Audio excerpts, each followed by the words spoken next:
Next, though, Saudi Arabia is sending additional troops to its eastern region of Qatif for the government fearing riots. Public anger is rising in the area, with reports of more marches planned in support of 2 local activists that were killed in a rally on Sunday.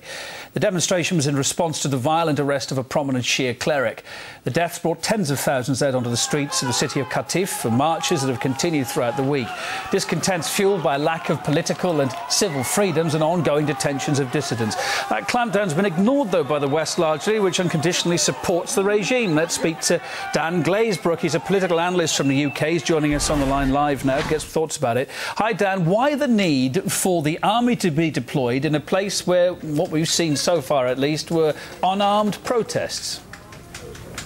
Well, everything I think that happens at this point in the whole region, actually, in the Middle East, particularly in places like Saudi Arabia, has to be understood in the context of preparation for war against Iran. What they're trying to do is secure the regional environment for facilitating a war against Iran with minimal repercussions for Western interests in the region. So what this means is not only knocking out states that are allied with Iran, such as Syria, or if they can't knock them out and take out the regime, then destabilizing them, putting them out of the picture that way as far as possible, doing that to states that are allied with Iran, but also in terms of kind of repressing and keeping down and disempowering the Shia population, because until Iran gets its own nuclear weapon, and Godspeed that day, frankly, because that's the only real deterrent that would stop this next round of warmongering that they're planning. Until that day, the real deterrent against an attack on Iran is the great fear that the Shia populations, especially across the region, will rise up, will attack Western and Zionist interests in the region. So this is the real deterrent. This is actually what's been holding them back. They tried to crush Hezbollah in 2006 through Israel, and that failed. They're trying to crush Syria at the moment, and now we see in Bahrain and Saudi Arabia attacks on the Syrian on the Shia population there.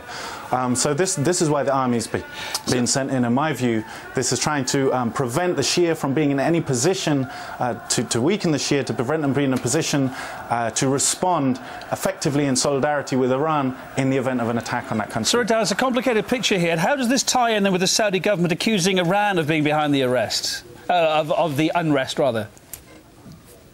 Yeah, well, for Saudi Arabia, Iran's behind everything they don't like. You know, these days Syria and Iran. You know, you hear what the Saudis are saying about these countries. Frankly, you don't know whether you're listening to Hillary Clinton, Prince Saud, or reading an IDF press release. They're all singing from the same song sheet. And what's interesting as well is that Saudi Arabia has really dropped any pretense of being an anti-Zionist kind of regime. Any kind of words or action against Israel is just dead now. They're promoting this idea that Iran is the #1 enemy. Iran's the cause of all the problems in the Middle East, which is ridiculous in the last 10 years, especially when you've had US, British occupation that's destroyed Iraq, cost 1 million lives.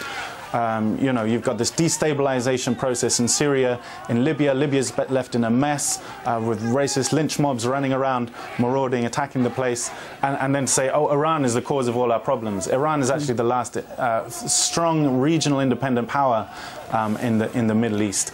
And Saudi Arabia is, of course, just trying to shift the blame. It's doing the bidding of its imperialist masters in the US and Britain, frankly. Of course, on the face of it, the US is Saudi Arabia's top ally, but America is also the self-proclaimed global crusader of democracy. How does all that add up?